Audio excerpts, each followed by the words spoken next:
Hello there everybody, how's it going? It's Tremoursphere here, hope you're all doing well. Happy 2025. To celebrate 2025 we have a new motorbike. I have gotten rid of the Triumph Tiger 800 and the MT09. We now have this lovely BMW S1000R.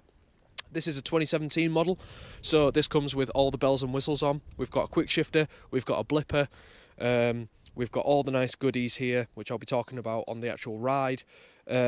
I just wanted to show my lovely face and to just do a quick spec run through while I'm not on the bike. I've got some of these down on the phone here, so I'm just going to blast some of these at you and then just give you a quick talk about what I've done to this bike and a bit of history with me with it. So firstly, we've obviously got a 1000cc inline 4 engine. We've got 160 brake horsepower at 11,000 RPMs and 112 newton meters of torque at 9,250. So this has more power than the Japanese market's alternatives. As far as I could see, this is one of the most powerful 1000cc naked bikes. And for the price point these are at second hand, you're getting a lot of value for money, but I'll get into that shortly. But yeah, staggering power and torque there. You've got a 6-speed constant mesh chain final drive transmission, so it's obviously train driven. We've got upside down telescopic fork suspension with an aluminium swing arm that is adjustable.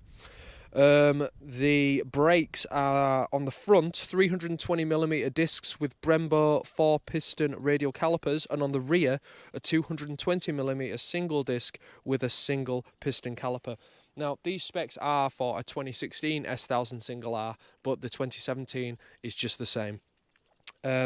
Next we have seat height, which is 830mm, so if you are below 6 foot, don't worry yourself too much. This is quite a forgiving bike in terms of height, unlike my Triumph Tiger 800.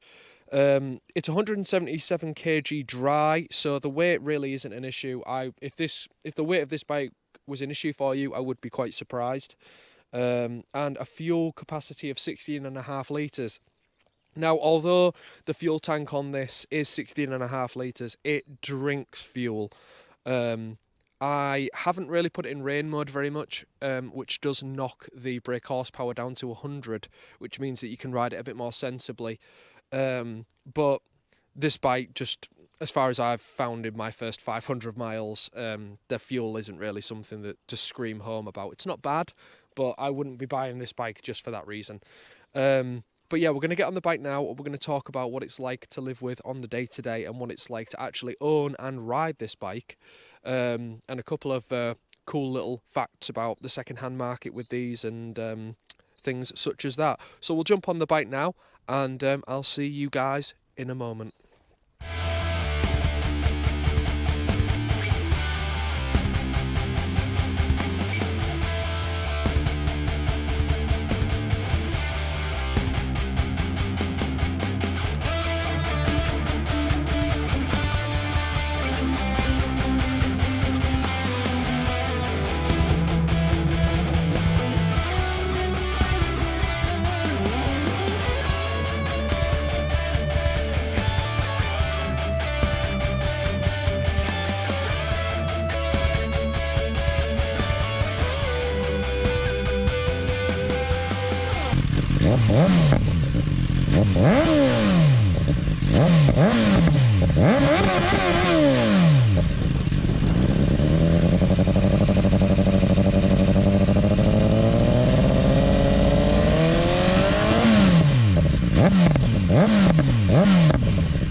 Well, here we are guys on the bike. So I just want to talk about some things on this bike that aren't standard and then get into some of the details. So we've got an Acra slip-on on this bike, like a MotoGP style Acra.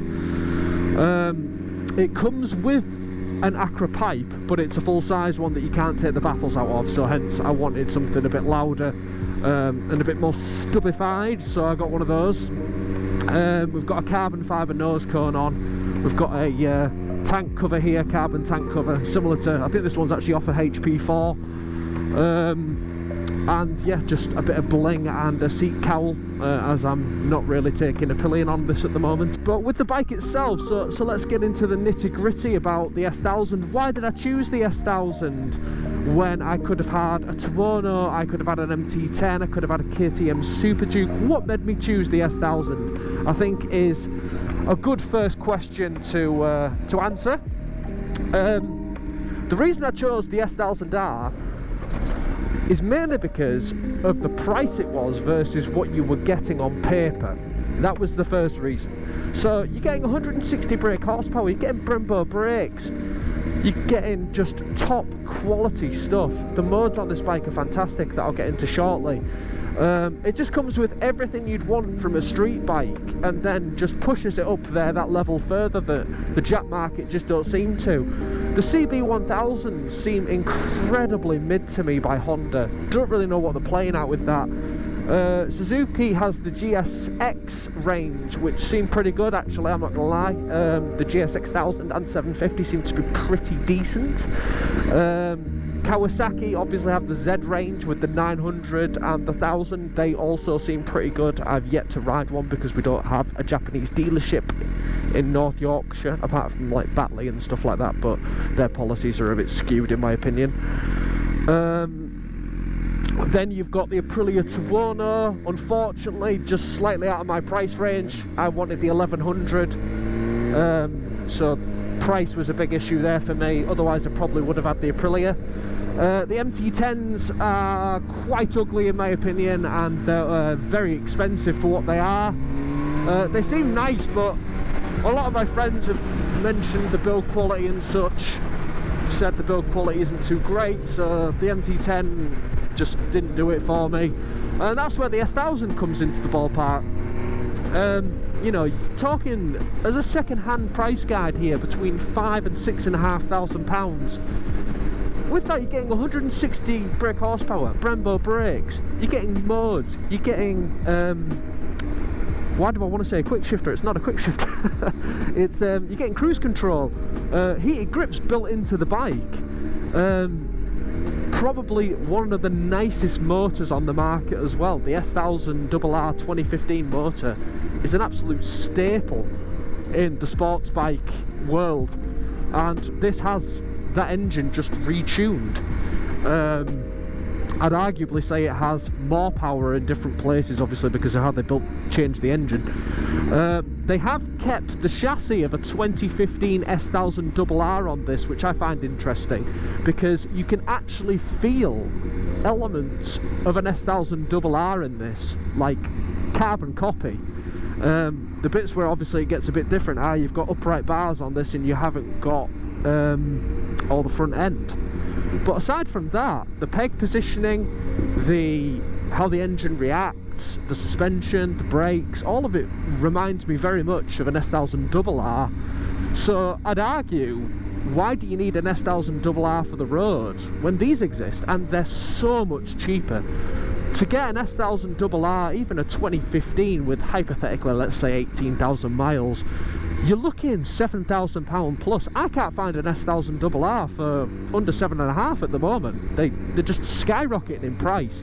But these, you could get one of these with 25,000 miles on, good service history, for roughly £5.5 grand if you look hard enough. And I think that is insane for what you're getting for the money. Bear in mind, my MT09 was around that sort of money, and yes, it's a very good bike, but I tell you what, the MT09 did not have built-in heated grips, it did not have cruise control, and it did not have a 160 brake horsepower motor. So it's quite crazy really.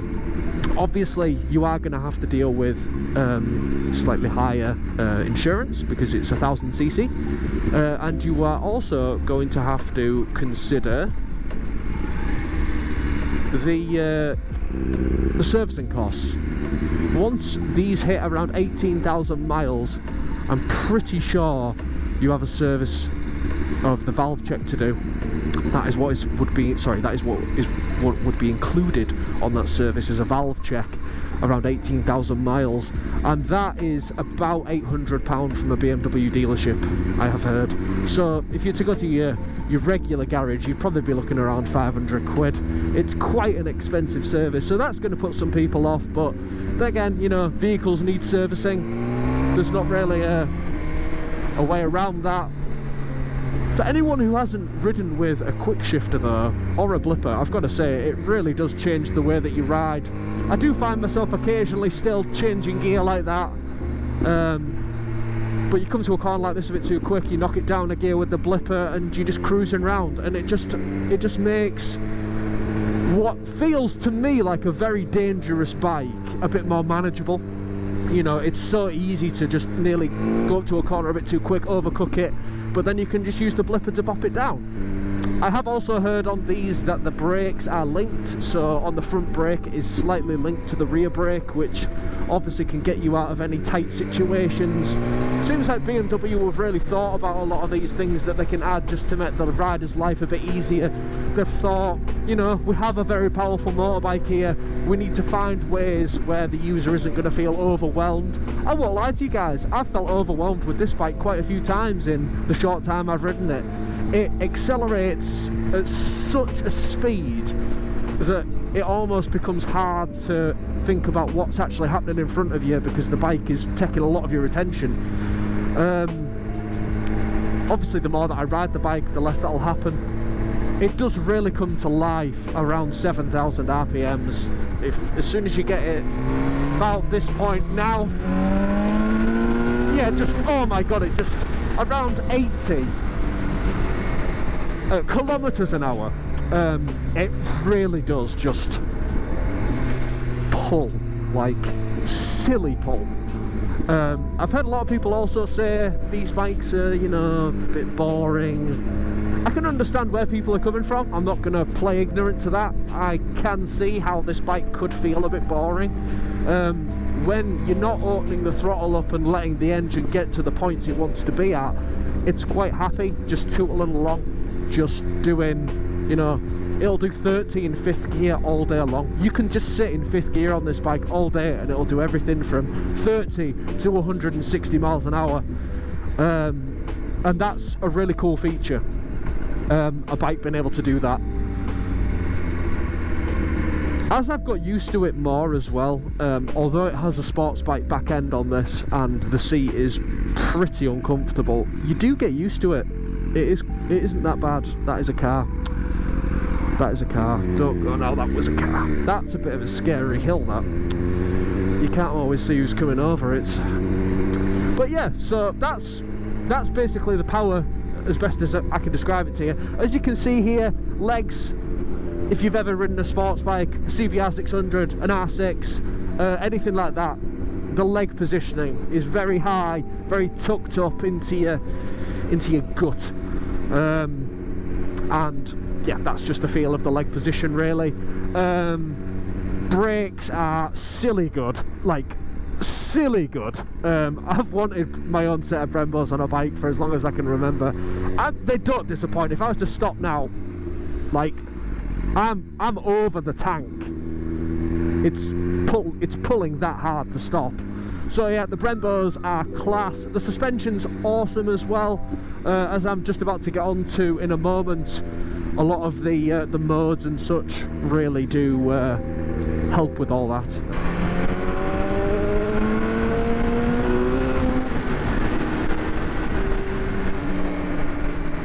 The first thing I'm going to mention is on the left hand side here, we have cruise control. Now this is one of the best cruise control systems I've used. Hats off to BMW. This is considerably better than the one that I had on my Triumph. The one I had on my Triumph, you had to remove your thumb from the bottom of the bar to then use the controls like this. Now I didn't like that, because what that meant was if you were doing a tricky bit of riding or whatever, or you know, there was quite a few times where circumstances didn't permit, it wasn't really that suitable to be fiddling around like this. Now what I like about the BM is it's all to do with your index finger. You can literally turn it on and off by turning this big pyramid on-off button here.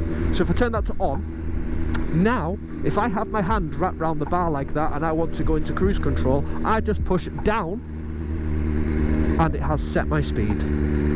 It's that easy.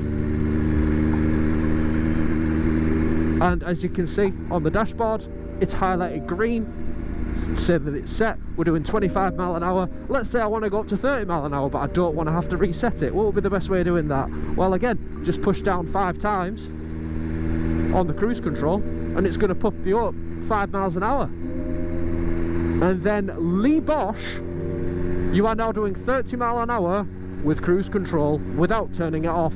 Obviously, as all cruise control is, to turn it off, front brake, rear brake, if you push forwards on the accelerator, that just cuts it all together. And then, yeah, let's say you don't want to use cruise control, turn the big pyramid to off, you just can't set it anymore, it locks it. So cruise control, awesome, probably the best cruise control system I've used, and I'm really happy with that. You have your trip and your info settings here, so that's obviously going to show you your mileage range. You can set trip on, you can set trip 1 and 2. You can do all sorts to track your MPG and any track timers you might want to add and that sort of thing. Info just changes what is displayed, so if you want to display your mileage, if you want to, let's see what else we've got here. We've got the air intake options. Going to the right hand side, we have on the top right, we have our heated grips here. They have 2 modes, and straight off the bat I've tested them a little bit and they're really good. Again, it's heated grips with 2 modes. I don't really know what else to say. They're built into the handlebars. That's all I really need for a bike like this. And then obviously you've got your mode option below that, which does something a bit interesting. So what we have the option of here is we have 4 modes. So what we can do is, if we go to the first mode, if we go to rain mode, let's start there. So rain mode cuts the power to 100 brake horsepower, just meaning that if you're riding in the rain and you don't want as much power on top, you can just kind of limit it. Or if you want a bit more of a chill day's ride and you don't want all that power available, bang it in rain mode. That'll sort you right out. After you're done in rain mode though, then we have the option of going to road mode, which gives you all the standard stuff that you'd have in a road mode on a motorbike. So that gives you ABS, traction control, all the safety, bells and whistles. Let's say though you fancy getting a bit hairier, but it's not quite 24 degrees and the roads aren't all dry, you can then put it in dynamic mode, which then gives you a slight reduction in some of your electronic aids. Basically, this is the sport mode of the bike, just loosening it up a bit, giving you a bit more rider feel.